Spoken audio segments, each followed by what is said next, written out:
Hi class, welcome back, and I'm hoping you had an awesome weekend. Just wanted to kind of say welcome back to Monday. Happy Async Monday, right? I'm sorry I won't be seeing your faces, but here's our lesson for today. So I want you to know that I'm going to be on our Zoom during all of my classes today, which are 2, 4, 6, 7, 8. And if you'd like help, feel free to send me an email and then hop on in and we'll see. And I might be helping someone else also, but I'd be happy and more than willing to work with you as well. It'd be nice to see and actually talk with some of you one-on-one as well. Okay, so this weekend, we started learning 2-3, and it was on factoring the other day. So today we're going to talk about zeros of our quadratic function here. So let's just start off by saying, okay, what is our factored form of this? X squared plus 7x plus 12. Go ahead and factor that. That's an ed puzzle. Okay, and when we factor this, we know that the two numbers that multiply together in front need to be x and x, because x times x is x squared. The two numbers in back have to multiply together to be positive 12, and they have to add together to be positive 7. So our factors of 12 are 1, 12, 2, 6, 3, and 4, and they could be in any order. So hopefully you'll be able to see after a good amount of practice that two numbers that multiply together and add together are 3 and 4. And then you need to determine the signs that go in front. And since they multiply together to be a positive 12 and add together to be a positive 7, they're both pluses inside there. So x plus 3 and x plus 4 are factors. You're supposed to have done your delta math on Friday, so that will, so hopefully you've had some good practice on factoring. Okay, here's another one. Why don't we practice our factoring again? So factor this one with a different a value greater than 1 this time. 2x squared minus 5x minus 3. Ed puzzle. Okay. And my factors for this are 2x and x. When two things multiply together, they have to equal this first term right here. When they multiply together at the end, they have to equal 3. So they can be either 1 and 3 or 3 and 1. It all depends. 2x times 3, so 2x times 3 is going to give us 6. And then we have a 5 is what we're trying to add to. So 6 minus 1 right here is going to give us 5. So 2x, we have to figure out our positives and negatives. 2x times 3 is positive 6, but if we put a negative in front, it would give us negative 6. And negative 6 plus 1 would end up giving us 5x. So my two factors for 2x squared minus 5x minus 3 are 2x plus 1 and x minus 3. Okay, we're going to start using these and say, all right, well, y equals x squared plus 2x minus 8. So we need to come up with our factors here. Our factors for x squared plus 2x minus 8 are x, let's see, two numbers that multiply to be negative 8 are 4 and 2. And then when you add them together, they equal 2. So it's going to be a positive 2. So it's going to be positive 4 and negative 2. So now I have x minus 2 and I have x plus 4. So here's what we're going to do. We're going to do a whole bunch of fun stuff with this problem. So take a look. Knowing that those are my factors, we're going to be able to use these factors, do the zero product property. This zero product property is when you take each factor and set it equal to 0. And when you set them both equal to 0 and solve for them, you get x equals 2 and x equals negative 4. So what happens is these right here are your zeros of the function. So this coordinate right here is going to be 2, 0, because your y value is going to be 0 and your x value is going to be 2. Another 0 of the function is negative 4, 0. So here we go. This gives me 1, 2, 0 is 1 point.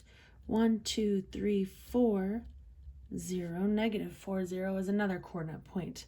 So those are my zeros of the function. The zeros of the function are where they cross your x-axis. So zeros of the function are where we cross or intersect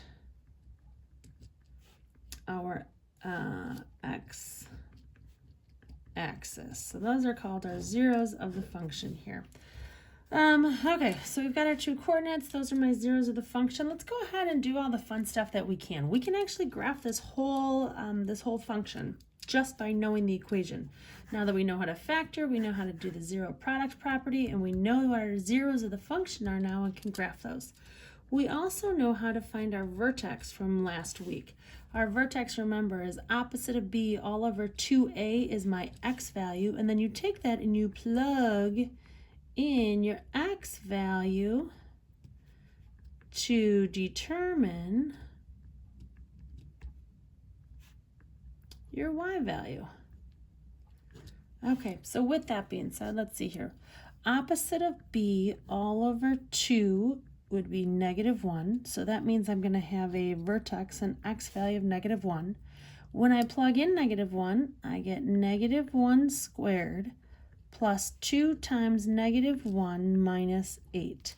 So 1 minus 2 minus 8 ends up giving me, what do we have? 10 plus 1 is 9, so negative 9. So at negative 1, 1, 2, 3, 4, 5, 6, 7, 8, 9. At negative 1, negative 9 is my vertex. Okay, that's always good information. We can also find our y-intercept. We find our y-intercept by plugging in 0 for x. And when we do that, when we plug in, negative 9, we'll box some of this off.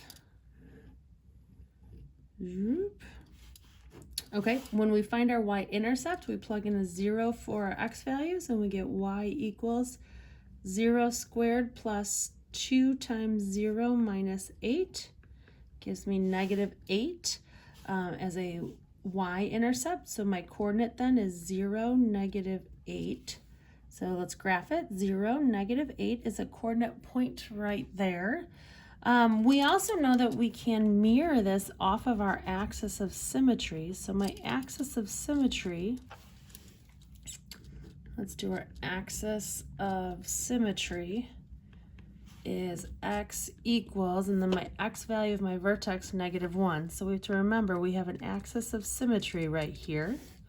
So if I have a coordinate at 0, negative 8, and then a vertex 1 unit away from my axis of symmetry to the right, then I also have another coordinate point 1 unit to the left of the axis of symmetry as well.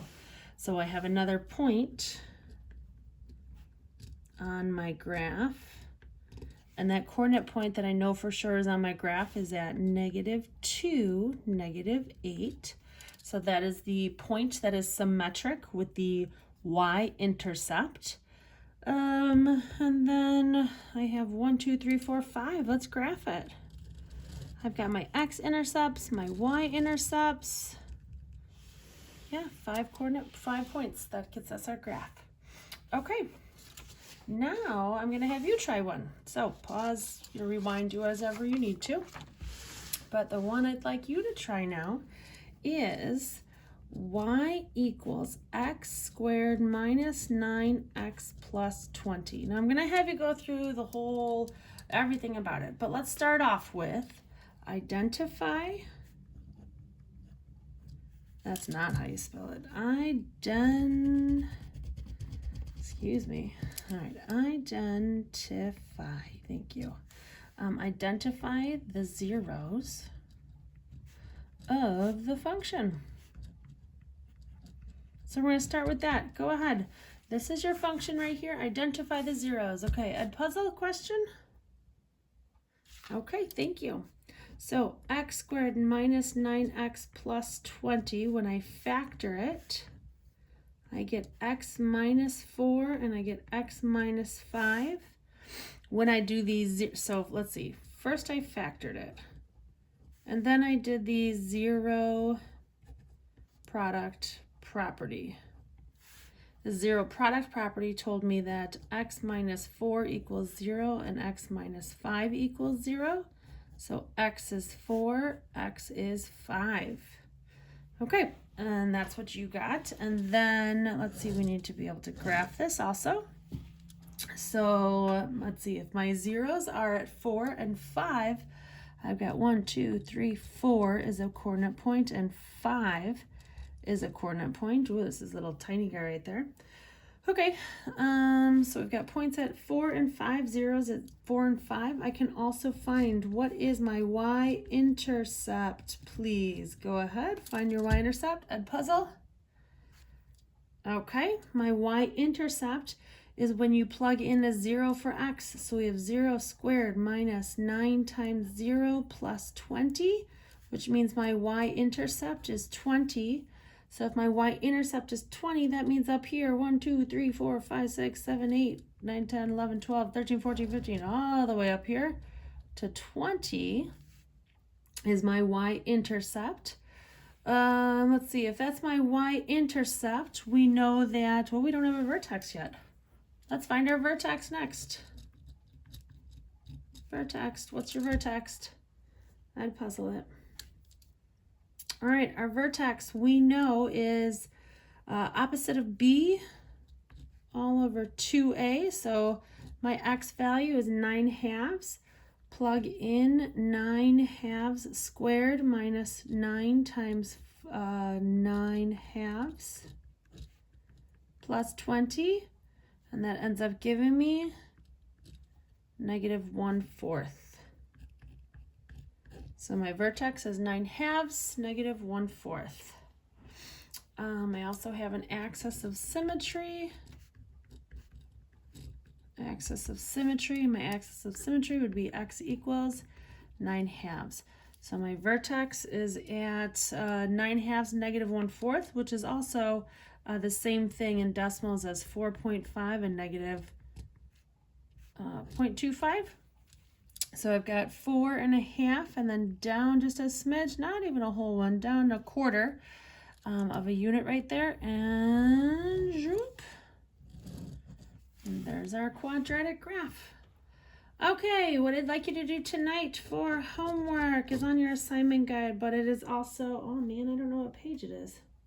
I'll have to figure that out. It's on your assignment guide, but I know that, so page something, we'll figure it out.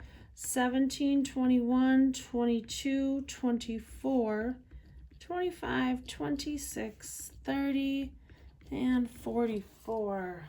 Let me find my book really quick. Figure out what page it's on. I believe it's on pages, yes, 93 is where it starts. So page 93, I think. Okay, have a great day, everyone. I look forward to seeing you in class tomorrow. Bye-bye.